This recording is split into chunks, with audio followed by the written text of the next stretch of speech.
வணக்கம். ஒரு பக்கம் கிட்டத்தட்ட 2000 வருஷம் பழமையான ஒரு தமிழ் இலக்கண புத்தகம், இன்னொரு பக்கம் இப்போ இருக்கிற ஆர்டிஃபிஷியல் இன்டெலிஜென்ஸ். இது ரெண்டுக்கும் என்ன சம்பந்தம் இருக்க முடியும்னு நினைக்கிறீங்க? ரொம்பவே ஆச்சரியமான ஒரு விஷயத்தை தான் நாம இன்னைக்கு பார்க்க போறோம். இங்க பாருங்க, ஒரு பக்கம் தொல்காப்பியம், தமிழ் மொழியோட மொத்த இலக்கணத்தையும் வகுத்து சொன்ன ஒரு பழமையான நூல். இன்னொரு பக்கம் டீப் சீக் ஏஐ. இது ஒரு மாடர்ன் டெக்னாலஜி. நம்மள மாதிரியே, ஏன் நம்மளை விட வேகமா கூட கோட் எழுதக்கூடிய ஒரு புரோகிராமிங் மொழி. ஒன்னு பழங்காலத்தோட உச்சம்னா, இன்னொன்னு எதிர்காலத்தோட ஆரம்பம். அப்போ இது ரெண்டுக்கும் நடுவுல என்னதான் பொதுவா இருக்க முடியும்? இதுதான் நம்மளோட இணைய தேடலோட மையப்புள்ளி. வாங்க இதுக்கான பதில தேடலாம். சரி, முதல்ல இந்த ஆய்வுக்கே அடித்தளமா இருந்த அந்த பழைய விதிகளை பத்தி கொஞ்சம் பாத்திரலாம். தொல்காப்பியம் இது வெறும் ஒரு புக்கு மட்டும் கிடையாதுங்க. தமிழ் மொழியோட கட்டமைப்பு, அதோட லாஜிக் எல்லாத்தையும் பார்த்தீங்கன்னா ஒரு டீடைல்டு டாக்குமெண்ட். ஆயிரக்கணக்கான வருஷமா தமிழ் மொழியை வழிநடத்திக்கிட்டு வர்ற விதிகள் எல்லாம் இதுல தான் இருக்கு. இப்போ இந்த விதிகளை புரிஞ்சுக்க நாம மாத்திரை அப்படிங்கிற ஒரு விஷயத்த புரிஞ்சுக்கணும். சிம்பிளா சொல்லணும்னா, ஒரு எழுத்த நாம உச்சரிக்க எடுத்துக்கிற டைம் தான் மாத்திரை. இதுதான் இந்த மொத்த ஆய்வுக்கே ஒரு திறவுகோல் மாதிரி. ஆராய்ச்சியாளர்கள் எடுத்துக்கிட்ட முக்கியமான விதிகள் இதோ பாருங்க. ஒரு மெய் எழுத்து எப்படி ஒழிக்கணும், அது எப்படி எழுதணும்னு ரொம்ப தெளிவான வழிமுறைகளை தொல்காப்பியம் சொல்லுது. இந்த மாதிரி ரொம்ப லாஜிக்கலா கச்சிதமா இருந்த விதிகள் ஒரு கம்ப்யூட்டர் புரோகிராமுக்கு ரொம்பவே பொருத்தமானதா இருந்துச்சு. ஓகே, இப்போ இந்த பழமையான விதிகளை ஆர்டிஃபிஷியல் இன்டெலிஜென்ஸ்க்கு எப்படி கொண்டு போனாங்கன்னு பாப்போம் வாங்க.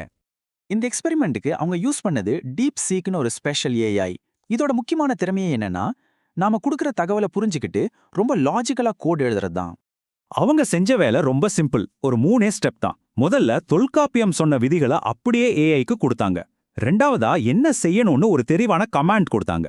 கடைசியா அந்த விதிகளை விளக்கி ஒரு பைத்தான் புரோகிராம உருவாக்க சொன்னாங்க. அவ்வளவுதான். ஏஐக்கு கொடுத்த கமாண்ட் ஏறக்குறைய இப்படிதான் இருந்துச்சு. தொல்காப்பியத்தோட இந்த சூத்திரங்களை வச்சு தமிழ் எழுத்துக்களுக்கான விதிகள், அதோட வடிவங்கள், அப்புறம் அதோட ஒளி அளவு, அதாவது மாத்திரையை விளக்குற மாதிரி ஒரு பைத்தான் புரோகிராம் எழுது அப்படின்னு. இதுக்கு பேரு தான் ப்ராம்ப்ட் இன்ஜினியரிங். அதாவது நமக்கு வேணுங்கிற பதில ஏஐ கிட்ட வாங்க நாம கரெக்டா கேள்வி கேட்கணும். இங்க பாருங்க, கேள்வி எவ்வளவு தெளிவா துல்லியமா இருக்கு. சரி, இந்த பழங்கால இலக்கணத்தை எல்லாம் புரிஞ்சுகிட்ட ஏஐ என்ன செஞ்சது? அதோட ரிசல்ட் எப்படி இருந்துச்சு பார்க்கலாமா? அடேங்கப்பா, நம்பவே முடியல. வெறும் சில நொடிகள் தான் டீப் சீக் ஒரு முழு பைத்தான் புரோகிராமையே எழுதிடுச்சு. அதுவும் எப்படி? தொல்காப்பியத்தோட விதிகளை ஒரு துடி கூட பிசகாம மிகச்சரியா புரிஞ்சுக்கிட்டு விளக்கி இருந்தது. இதுதான் அந்த ஏஐ உருவாக்கின கோட்ல இருந்த ஒரு சின்ன துண்டு. டெஃப் பிரிண்ட் தமிழ் லெட்டர்ஸ் இன்ஃபோ அப்படின்னு தொடங்குது. பார்க்க ஏதோ கம்ப்யூட்டர் மொழி மாதிரி இருந்தாலும் பயப்படாதீங்க. இதுக்கு பின்னாடி இருக்கிற லாஜிக் ரொம்ப சிம்பிள். அது என்னன்னு இப்ப சொல்றேன். அப்போ இந்த டெஃப்னா என்ன? அந்த ரிசர்ச் பேப்பர்லயே ஒரு சூப்பரான உதாரணம் கொடுத்திருக்காங்க. இத ஒரு தோல் பை மாதிரி கற்பனை செஞ்சுக்கோங்க. எப்படி நம்ம புக்கையெல்லாம் அந்த பைக்குள்ள வைப்போமோ, அதே மாதிரி இந்த டெஃப்க்கு அடுத்து வர்ற பெயருக்குள்ள பல கமாண்டுகளை ஒன்னா தொகுத்து வச்சுக்கலாம். எப்ப நமக்கு தேவையோ அப்போ அந்த பையோட பெயரை சொன்னா போதும், உள்ள இருக்கிற எல்லாமே நமக்கு கிடைச்சிடும். சிம்பிள். இந்த டேபிள கொஞ்சம் பாருங்களேன்.